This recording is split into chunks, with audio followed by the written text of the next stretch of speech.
Hello बच्चों, स्वागत है आप सभी का आपकी हिंदी की कक्षा में। अब हम देखेंगे आपका अध्याय संख्या 3, ठीक है, जिसका नाम है शब्द विचार यानी कि मॉर्फोलॉजी। इस संपूर्ण अध्याय में आप शब्दों के विषय में बात करेंगे, ठीक है, उनके भेद कितने हैं, उन्हें आप कैसे लिख सकते हो, ये सारी चीज़ें इसमें हम देखेंगे। तो आइए देखिए, वर्णों का वो सार्थक समूह जिसका कोई निश्चित अर्थ हो शब्द कहलाता है। तो शब्द क्या होते हैं? जब आप वर्णों को सार्थक तरीके से लिखते हो तो वो एक शब्द का निर्माण करते हैं और उस शब्द का कोई ना कोई अर्थ निकलता है, ठीक है, वही है शब्द। ठीक है, अब देखिए यहाँ पे ना नीचे कुछ चित्र दिए गए हैं, उनके साथ कुछ शब्द भी दिए गए हैं। तो देखिए ये क्या है, दो यहाँ पे शब्द हैं, इन दोनों में से सही कौन सा है, ब से या सेब? ये चित्र किसका है? सेब का है, ठीक है। तो यहाँ पे ब और स, फिर नीचे से और ब, तो अगर आप देखेंगे तो ये दूसरा वाला बिल्कुल ठीक है, ठीक है। अब यहाँ पे देखो मटर या फिर टमाटर, तो ये टमाटर ये सही है, ये वाला जो वर्ड है ये ज़्यादा सही है, ज़्यादा सही है, यही सही है आपका, ठीक है। तो यहाँ पे इन चित्रों में आपने देखा है बसे और मटर, ये कोई शब्द आपके नहीं, हाँ ये वर्ण है, ठीक है, ये वर्ण है, लेकिन क्या ये जिन शब्दों का निर्माण करें वास्तविकता में क्या वो शब्द हैं? बिल्कुल भी नहीं। परंतु वहीं उसके नीचे जो सेब और टमाटर लिखा है उससे आपको एक अर्थ पता चलता है, यानी कि जो सेब है वो एक फल है और टमाटर क्या है, वो एक सब्जी है, ठीक है। तो यहाँ पे आप इन्हीं दो शब्दों को क्यों कह रहे हो कि ये शब्द है? क्योंकि यहाँ पे वर्णों का सही मेल हुआ है, ठीक है। इसके अलावा देखिए, जब सभी शब्द बहुत मतलब जब सारे वर्ण सही तरीके से मिलते हैं तब वो एक शब्द का निर्माण करते हैं, ठीक है। और हर एक सही शब्द का कोई ना कोई अर्थ अवश्य निकलेगा, ठीक है। तो देखिए शब्द जब वाक्यों में प्रयोग किए जाते हैं तो पद कहलाते हैं। देखिए, शब्द को आप तब तक शब्द कहोगे जब तक उसका इस्तेमाल आप वाक्य में नहीं कर रहे हो, ठीक है, तो वो शब्द है। लेकिन जब आप किसी शब्द का इस्तेमाल वाक्यों में कर लेते हो तो वो आपका पद कहलाता है, ठीक है। अब शब्द के प्रकार देखिए, तो शब्द के जो प्रकार हैं वो हमारे 4 प्रकार के होते हैं। पहला है उत्पत्ति के आधार पर, दूसरा है रचना के आधार पर, तीसरा है अर्थ के आधार पर और चौथा है आपका प्रयोग के आधार पर, ठीक है। तो उत्पत्ति के आधार पर शब्द भेद अगर आप देखेंगे तो ये 4 होते हैं। पहला है तत्सम, तद्भव, फिर देशज और विदेशी। तो तत्सम शब्द क्या है? तो तत्सम शब्द वो होते हैं जो संस्कृत के आपके शब्द हैं, ठीक है, यानी कि जो हमारी संस्कृत भाषा है उसमें से जो शब्द हमने लिए हैं और उसका इस्तेमाल हम ज्यों का त्यों हिंदी भाषा में करते हैं, ठीक है, कोई बदलाव नहीं है, तो वो तत्सम कहलाते हैं। तो संस्कृत भाषा के वे शब्द जिनका इस्तेमाल आप हिंदी भाषा में जैसे जो जैसा है वैसा ही करते हो कहलाता है तत्सम, जैसे कि सूर्य, बालक, जल, ऋषि इत्यादि। फिर दूसरा आता है आपका तद्भव शब्द। तो तद्भव शब्द क्या है?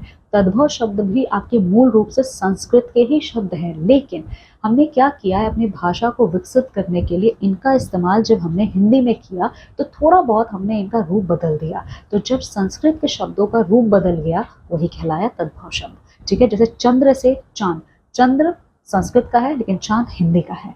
कर्ण क्या है? संस्कृत है, कान आपका हिंदी है, ठीक, इत्यादि। इसके अलावा देखिए कुछ तत्सम शब्दों से बने तद्भव शब्द। तो यहाँ पे एक टेबल है जहाँ पे आपको ना कुछ तत्सम शब्द दिखाई दे रहे हैं और उनका तद्भव शब्द मतलब तद्भव, तो देख सकते हो अश्रु, आंसू, अक्षी आंख, अग्नि आंख इत्यादि। फिर ये दूसरा वाला देखिए, यहाँ पे दंत का मतलब क्या होता है? दांत है, भातृ का मतलब भाई है इत्यादि, ठीक है। चलिए, अब ग है आपका देशज, तो नाम में ही देश है, तो देशज का मतलब क्या है? देश में पैदा हुआ, यानी कि ये वो शब्द होते हैं जो हमारे भारत देश के हैं, ठीक है, जो ही ना तत्सम है ना कि आपके तद्भव है, बल्कि ये ना आपके बोलियों से आए हैं। अगर आप देखोगे ना, ये बोलियों से आए, क्षेत्रीय भाषाओं से आपके आए हैं, तो उनको हम देशज शब्द कहते हैं, ठीक है, जैसे कि गाड़ी, पगड़ी, थैला, रोटी इत्यादि, ठीक है।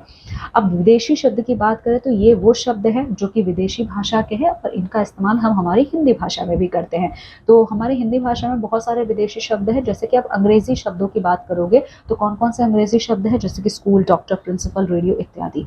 फारसी शब्दों की अगर आप बात करेंगे तो यहाँ पे देखिए आराम, बगीचा, गरीब, खत इत्यादि। पुर्तगाली शब्द की बात करोगे तो आलपीन, बाल्टी, चाबी इत्यादि। तो ये जो आपके 4 शब्द थे, 4 भेद थे उत्पत्ति के आधार पर है शब्दों के, ठीक है। अब हम देखेंगे रचना के आधार पर शब्द भेद, यानी रचना के आधार पर शब्दों के कितने भेद होते हैं? तो वो 3 होते हैं। पहला है रूढ़वादी, दूसरा है यौगिक, तीसरा है योग रूढ़। तो रूढ़वादी शब्द क्या होते हैं, मतलब माफ करना, रूढ़ शब्द क्या होता है? तो देखो, ये किसी सामान्य अर्थ में प्रचलित होने वाले वे शब्द जिनके टुकड़े नहीं किए जा सकते रूढ़ शब्द कहलाते हैं। रूढ़ का मतलब रिजिड होता है, जिनको बदल नहीं सकते हो। तो बदल नहीं सकने का मतलब कि आप इनके और टुकड़े नहीं कर सकते हो, ठीक है। और इनका कोई ना कोई जो अर्थ होता है वो बहुत ज़्यादा प्रचलित होता है, ठीक है। यही रूढ़ होता है, जैसे कि पानी, तारा, घर, फल इत्यादि।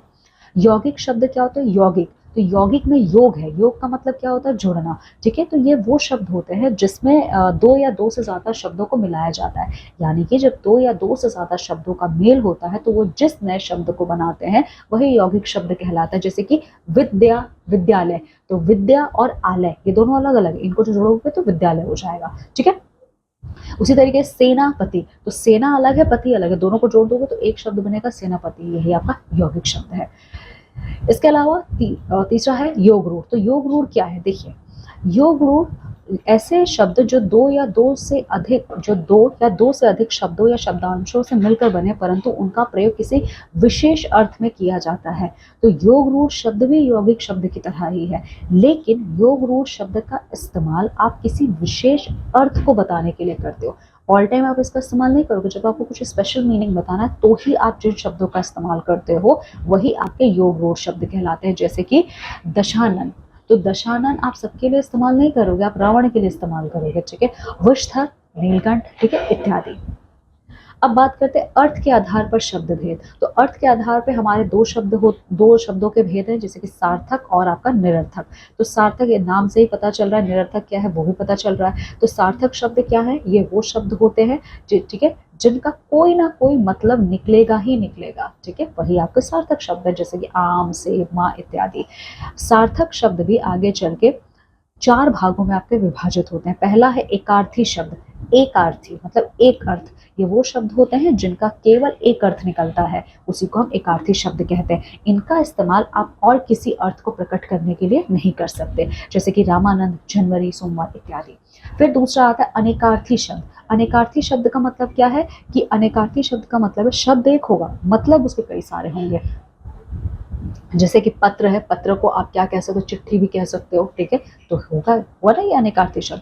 फिर आता है समानार्थी या पर्यायवाची शब्द। तो ये एक ऐसे शब्द होते हैं जिनका ऐसे शब्द जो एक ही अर्थ को व्यक्त करते हो, मतलब कि बहुत सारे शब्द हैं पर सबका मतलब एक ही है, तो उसी को हम पर्यायवाची समानार्थी शब्द कहते हैं। जैसे कि मेघ बोलो या बादल बोलो, मतलब एक ही है, ठीक है।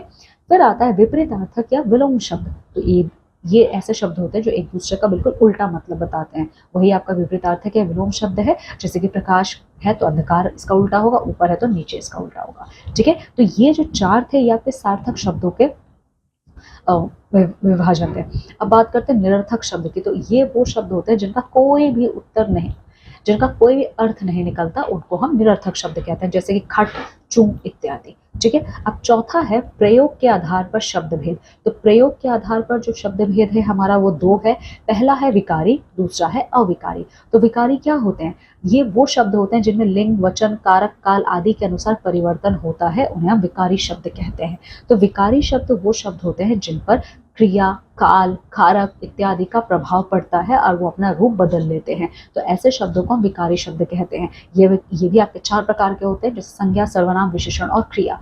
फिर वहीं दूसरी तरफ जो अविकारी शब्द हैं, ये वो शब्द होते हैं जिन पर किसी भी लिंग, वचन, काल या कारक का कोई बदलाव नहीं होता। ये जिस भी लिंग में लिखे जाए, जिस भी वचन या काल में लिखे जाएं, ये जैसे हैं ये वैसे ही लिखे जाते हैं, इनको हम अविकारी शब्द कहते हैं। अविकारी शब्द भी आपके चार प्रकार के होते हैं: क्रिया विशेषण, संबंध बोधक, समुच्चय बोधक और विस्मयादि बोधक, ठीक है।